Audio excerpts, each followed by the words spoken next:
Welcome to Java Forum.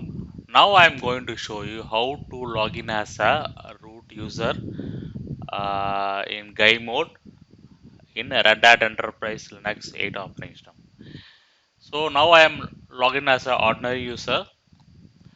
So let me go to utilities and run the logs utility. So see here I am unable to read the system logs. Okay. So as an ordinary user I am unable to read the system logs. So what I'm going to do, I'm going to log off the current user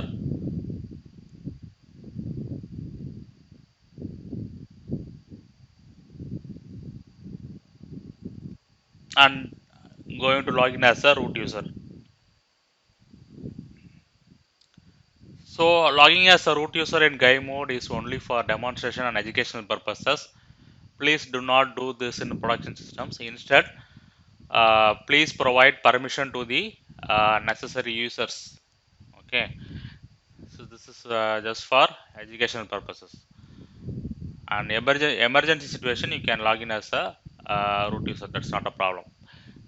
Okay, so now let me open the log utility.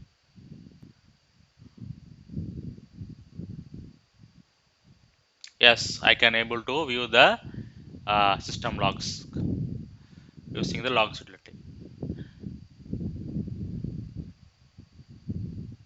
So make sure that you are using only for emergency purposes. Please do not try this in production environment.